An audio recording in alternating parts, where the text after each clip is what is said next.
Isbal Podcast. Realização: Isbal, Sociedade Brasileira de Arborização Urbana.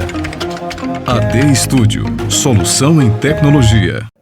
Olá, sou Flávio Teles, diretor regional Sudeste da Sociedade Brasileira de Arborização Urbana. Estamos aqui em mais um podcast, no Isbal Podcast. E aqui estamos com o engenheiro florestal Luiz Carlos Marangon para entrevistá-lo e saber um pouquinho como é que foi a sua vida como engenheiro florestal, desde lá da sua formação e essa interação com as nossas árvores. Ele deu aqui no Congresso Brasileiro de Arborização Urbana uma palestra muito interessante sobre a questão da dendrologia, identificação das árvores.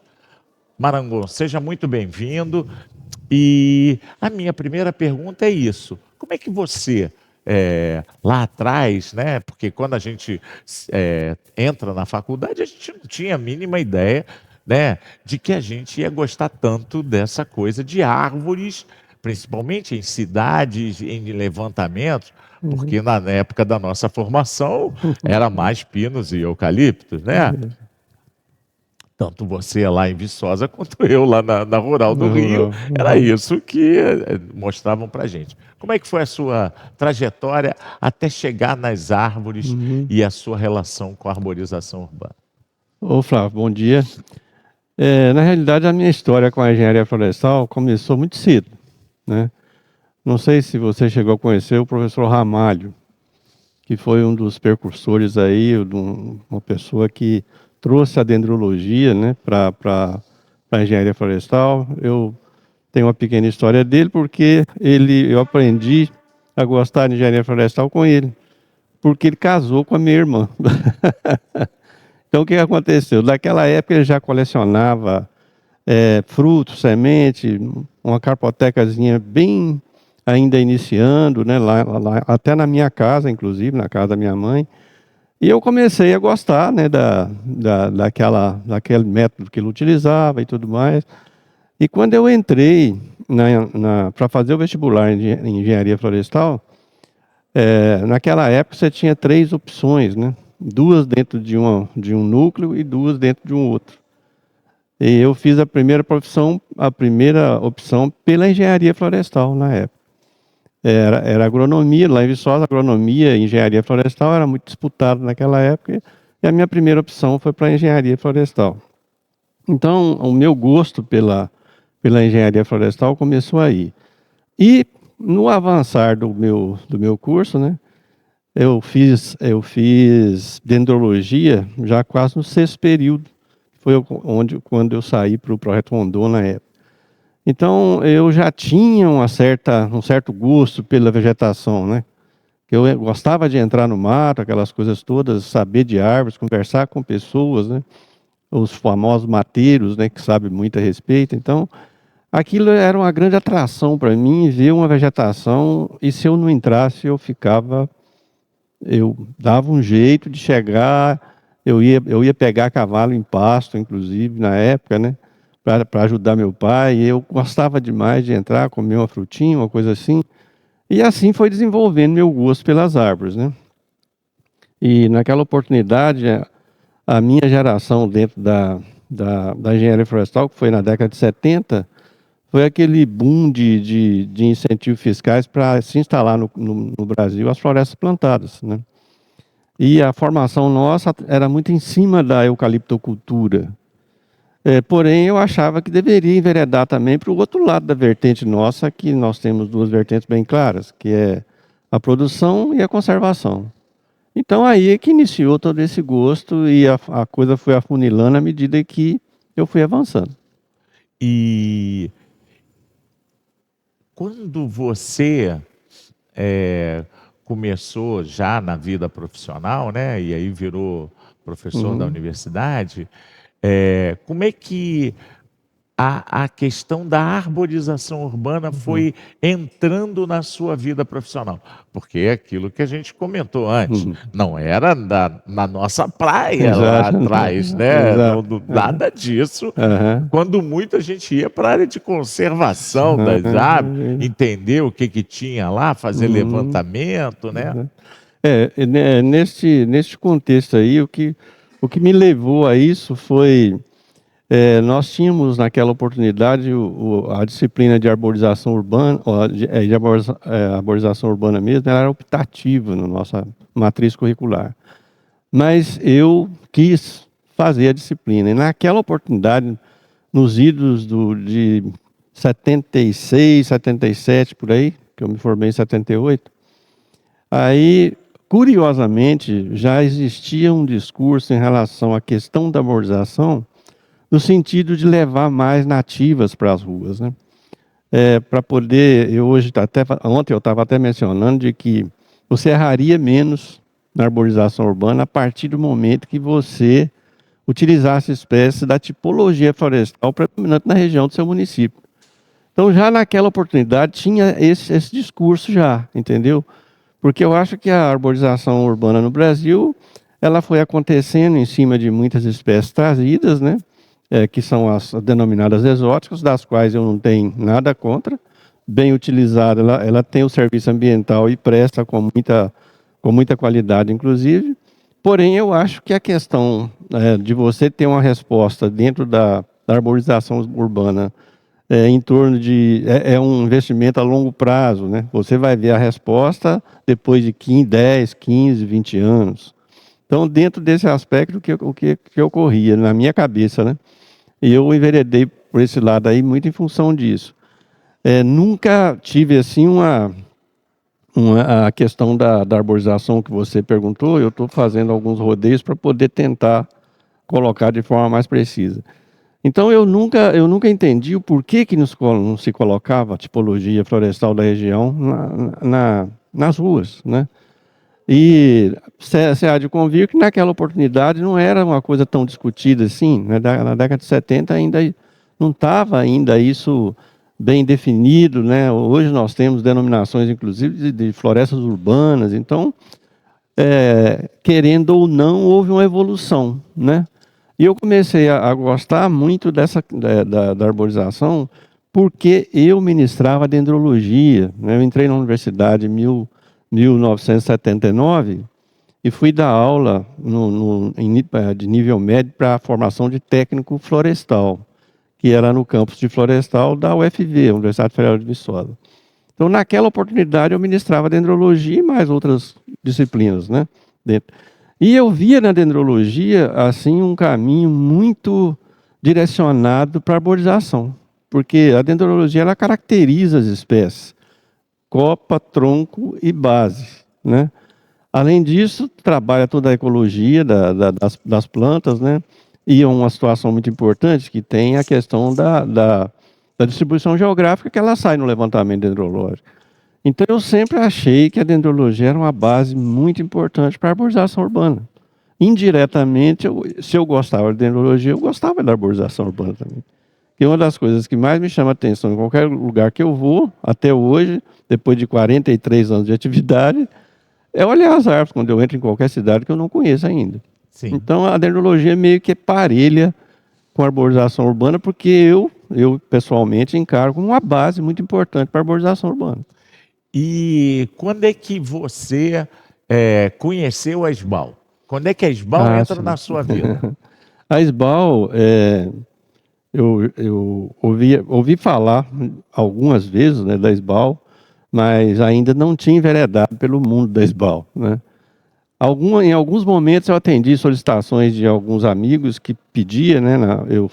Minha primeira participação em evento da SBAL, dando minicurso de identificação de espécies, eu não tenho muita precisão no ano, mas foi em BH, convidada pelo Ednilson e o Pedro na época. O Ednilson, inclusive, foi monitor nosso lá em Viçosa e tal. Depois ele passou em concurso lá na Prefeitura de Belo Horizonte e fixou por lá. Vim para o Nordeste, algumas vezes eu participei como palestrante, como dando minicurso. Vim para o Nordeste Porque eu tenho duas histórias aí em relação à universidade, foi 21 anos em Viçosa, 22 anos no Nordeste, né? Então, fui convidado para um Enal, que é aquele evento da SBAL regional, né? Seria o nordestino, e ministrei palestra também, mas depois que a professora Analisa, que é a nossa colega e também minha esposa, e ela foi uma das fundadoras da SBAL e tudo mais, ela sempre estava com a SBAL presente. E, parelhamente, né, eu não tinha como conversar tudo que ela ia falar a respeito da SBAL, lá em casa, em qualquer local, eu estava sempre presente e agora muito mais ainda, né, porque depois que eu me aposentei, eu tenho um tempo maior para dedicar, né, e hoje sou parte até da diretoria. Então, as coisas foram caminhando assim, né? muito convergindo para a SBAL, né? Então, mas dentro desses alunos que passaram pela sua vida acadêmica, alguns enveredaram por essa, né, pela essa paixão sim. que a gente, que eu brinco que entrou em mim em 99 e não saiu Não mais, saiu né? mais, né? E que é a arborização urbana. Sim. E como é que você foi vendo essa paixão dos seus alunos enveredando pela arborização urbana? Eu acredito muito em relação a essas questões voltada para aquilo que me despertou na época, ainda um adolescente, né? O estudante, quando chega na engenharia florestal, a primeira disciplina que apresenta a árvore para eles como matéria-prima de trabalho é a dendrologia, né? Então, muitos estudantes que chegaram lá se interessavam muito pela dendrologia, porque eles começaram a conhecer a potencialidade das espécies, aquela história toda, e a arborização urbana estava no contexto, né? Tanto é verdade que hoje os nossos discípulos que tem aí espalhados no Brasil, que trabalham nessa área, dois deles eu tenho certeza absoluta que estão em função da dendrologia, né? O Ednilson, que é um grande profissional, a gente sabe, vocês conhecem, o Ednilson milita na SBAL. Mais recente, mais contemporaneamente falando, o Moacir, que hoje tem aí um canal de YouTube, né? O Moacir, ele foi nosso monitor, né? E ele aprendeu a gostar de árvores, exercendo a função de monitor em dendrologia. E como a dendrologia para mim foi uma base super importante, depois eu enveredei para a área de comunidades florestais naturais, com base em fitossociologia, regeneração natural, e os últimos 15 anos com restauração florestal, né? E eu sempre encarei de que você recuperar ambientes que estão com a resiliência baixa, né? Eu falo de ambientes florestais, né? Eu também coloco a arborização nesse contexto, entendeu? Então, mesmo eu saindo da dendrologia básica, eu precisava de avançar nisso, porque eu gosto muito de restauração florestal. Você reconstruir um ecossistema florestal é um negócio muito desafiador, né? E então, essa coisa eu levo sempre assim, muito como restauração de ecossistema florestal. As florestas urbanas estão presentes, por que não? Sim, mesmo porque você forma florestas urbanas, né? Você tem restauração dentro da própria cidade, né? Como o projeto que a gente tem lá no Rio de Janeiro de revitalização de encosta do Rio, vai fazer 40 anos daqui a 2 anos. Então, você melhora a qualidade das cidades com a arborização e com as florestas urbanas. E eu sempre coloquei de que é uma restauração, porque você tá trabalhando na tentativa de restaurar processos ecossistêmicos na área, em função da presença das árvores naquele local. Por isso eu acho que tem uma relação muito forte nesse sentido. E aí a gente tem vários discípulos nossos que trabalham nessas áreas, né? Sim. Então, tudo isso ocorreu muito em função do nosso perfil, né, de formação, colocar em primeiro plano as árvores, né? Eu não entendo um engenheiro florestal que não valoriza as árvores, não existe, eu acho. Então, acho que por aí que surgiram temos vários professores aí espalhados no Brasil mesmo. Nesse momento nós estamos no norte do Brasil, aqui em Belém. Eu tenho uma professora aqui em Macapá, acho que na Federal de Macapá. Ela foi minha orientanda de TCC, mestrado e doutorado, né? E está aí. E vários outros que passaram no nosso programa de pós-graduação também, lá do Amapá, que estão aí. E no Brasil inteiro, né? Tem muita gente que trabalhou com a gente, desde a base, né? Com a graduação, chegando até o doutorado na pós. Sempre trabalhando em cima de comunidades florestais, né? Agora, nessa sua etapa, agora nessa sua etapa da vida, já como aposentado, como eu, como é que você tem visto a questão da arborização? Porque agora você está mais ainda Isso. tempo todo envolvido mais com a presente. arborização urbana. Como é que você tem enxergado esse futuro da arborização brasileira, Sim. já que agora a SBAL tem dado suporte para cursos de pós-graduação, Sim. porque isso sempre foi uma coisa que foi levantada ao longo do tempo da SBAL, né? Que devia de ter, não só na graduação, mas também um viés na pós-graduação. Como é que você tem encarado não só a sua participação, mas essa possibilidade da gente ter mais informação para quem queira se jogar nesse mundo que é a arborização urbana? Eu sempre comentei com os colegas da SBAL, né? Desde de muito cedo, depois muito mais presente com a Analícia e tal, de que a gente precisava de sair um pouco do empirismo. Porque muitas vezes é a questão do achismo, né? Vai levando a isso. Então, eu sempre falei que havia uma necessidade de colocar coisas dentro de um âmbito mais científico. E a pós-graduação vem nesse momento, né? E aqui mesmo, as palestras que nós vimos aqui, na questão voltada para análise e avaliação de arborização urbana, nós vimos que nós estamos bem. Tem muitas ferramentas que se usa de que foi desenvolvida na academia. Então, portanto, eu acho que dentro desse aspecto é importante você dizer de que há uma necessidade, né?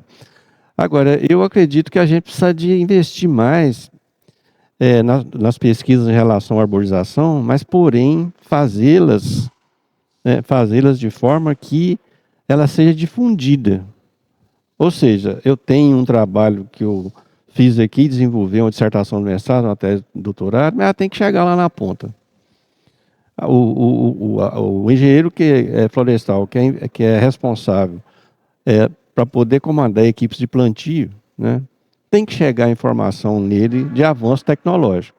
E nesse sentido, com uma coisa que eu sempre que eu acho que essa coisa tem que ser gradativa, ninguém vai chegar e tratorar tudo, derrubar tudo para plantar espécies da região, mas essa substituição lenta, ela tem que ser feita com responsabilidade, ou seja, confirmado de que o meu levantamento de campo me mostrou que essa espécie tem potencial. Então, o que vai ocorrer com ela daqui 15, 20 anos, a gente não tem essa previsibilidade, mas a gente tem a partir do momento que lá na vegetação eu vejo regeneração dela, ou seja, muda, eu vejo uma jovem passando para adulta de uma determinada espécie qualquer, representada pelos indivíduos arbóreos, e vejo aquelas adultas consolidadas. Portanto, eu tenho como se fosse noção, né? uma evolução que eu posso ter uma certa garantia se eu acompanhar isso lá. Ela não vai comportar diferentemente cá, a não ser que você dê uma condição muito inadequada para ela. Porque eu costumo dizer que o meio, né, o meio é óbvio que ele influencia nas árvores. Portanto, a gente tem que plantar dentro de técnicas nas quais eu tenho a garantia de que a árvore vai gostar. né? Porque se você coloca em locais inadequados, com certeza ela vai responder com base naquilo que foi dado para ela. Sim. De forma que eu acho que nós precisamos de avançar um pouco mais nisso aí, né, em termos de pesquisa. E quanto mais a gente conseguir programas de pós-graduação que ofereça essa oportunidade de desenvolver a arborização urbana, eu acho que é extremamente interessante e a gente precisa de caminhar nesse sentido. Eu acho que só assim nós vamos a cada dia mais consolidar esse processo de uma forma na qual a sustentabilidade vai estar presente e nós não vamos ter acomodar, né? Porém, nós estamos bem melhor, né? Então, eu acho que isso é que eu acho importante em termos da questão de ordem científica, trazer. Eu gosto muito de extensão, né? Gosto muito de extensão. Porque eu acho que em agrárias, se você não fizer o investimento, se você faz um investimento numa determinada pesquisa, ela tem que gerar um retorno. Você usou dinheiro da sociedade para isso. Então, lá na frente tem que aparecer. Eu acho que é dessa forma que a gente tem que caminhar. E eu acredito muito nisso. Nós temos aí trabalhos excelentes já aparecendo na área de arborização urbana. Temos que continuar e nunca acomodar. Sempre crescer mais em relação àquilo que eu estou levando para a rua. Sim, e aí pegando esse gancho, até para a gente já estar finalizando, Uhum, o colega Luiz Otávio sempre fala da importância da gente estar preparando mudas, né? sim. Não só, como você bem colocou na sua palestra aqui no Cebal, né, da gente estar levando, e colocou aqui para gente, levando, experimentando essas espécies e acompanhando o desenvolvimento delas, Uhum, mas também a gente tem visto, né, o Luiz Otávio fala isso, e a gente tem visto isso nos eventos da Sociedade Internacional de Arboricultura, uhum, o melhoramento genético dessas sim. espécies que a gente já definiu. Uhum, Essa é uma boa espécie para arborização, então vamos uhum, melhorar sim. essas espécies. Como é que você eh, acredita que isso também pode ser feito no Brasil? Ô, Flávio, você lembrou de uma coisa aí extremamente importante. É base. É base de processo, porque a muda em si que você vai produzir, ela tem que ter uma riqueza alélica consolidada para que ela responda bem lá. E se tem práticas, e aí entra o processo empírico, né, de coletas de matrizes mais próximas e mais fáceis para quem faz a muda, e ele pega aí um mundo de sementes debaixo de uma única matriz e produz vários indivíduos daquela, replica, né, as filhas futuras que vão ser colocadas na rua daquela matriz. Então, que diversidade alélica ele levou para a rua? Nenhuma. Então, aí você tocou num ponto muito extremamente interessante. Nós estamos avançando muito bem no tamanho da muda, na rusticidade dela e tudo mais. Mas e o material genético que gerou aquela muda? Então, há uma necessidade de se conscientizar de que o cara que pega a semente, que vai fazer uma muda, ele tem que ter um conhecimento de que há necessidade de selecionar matrizes. E dali sim você trazer riqueza alélica na qual você vai ter uma garantia de um indivíduo robusto, né? E que ele vai sobreviver até mesmo em determinadas condições adversas. Então, eu falei uma vez no Enal, resgatei essa coisa numa palestra que eu fiz, mostrando de que produzir muda é muito importante, né? Agora, e a qualidade dessa muda? Onde é que está? Está lá nas sementes. Se você não busca riqueza alélica, você vai ter um exemplar lá na rua que é susceptível à praga, doença e não consegue resistir. Então, eu acho que essa questão é extremamente importante de se conscientizar de que a base, que é a semente, ela tem que também ser trabalhada. Então, como última pergunta, eu queria saber, nessa nova função agora, trabalhando dentro da diretoria da SBAL, o que que você acredita que a gente, nessa gestão, pode dar de suporte para o futuro da Uhum. arborização brasileira? Olha, eu sempre vou defender uma linha que nós já falamos aqui, né? Eu acredito muito na questão de ordem científica dentro da SBAL, né? A gente defender essa linha no sentido de a gente caminhar por uma situação de sustentabilidade das florestas urbanas. Então, eu vou defender, não vou brigar, mas vou sempre estar defendendo que há uma necessidade de se fazer isso, né? De você estar investindo em conhecimento, né? Que eu acho que para poder trabalhar com árvore, não adianta eu gostar, eu amar, mas o conhecimento está acima de tudo, né? Você não pode estar trabalhando com árvore pensando só na sombra que ela produz, no fruto que ela produz, que ela é bonitinha para botar uma gangorra e vai por aí afora. Nós precisamos trabalhar com a árvore de forma séria para ela responder lá tudo o que vai acontecer em torno dela com qualidade científica, ou seja, você tocou até no melhoramento, pode até entrar, mas a gente já faz essa seleção prévia de matriz, já é um caminho nesse sentido de melhorar, né? Então eu vou sempre estar falando dessa coisa de enveredar pelas questões de ordem científica, a parte aplicada lá com poda e uma série de coisas, o manejo das florestas, das florestas urbanas, né? Aplicado. É importante, muito importante, mas eu vou defender essa base que tem que ser mais consolidada no meu entendimento. Muito obrigado, Marangon. Nada, foi um prazer. Foi uma satisfação. SBAL, Sociedade Brasileira de Arborização Urbana, Patrimônio do Brasil.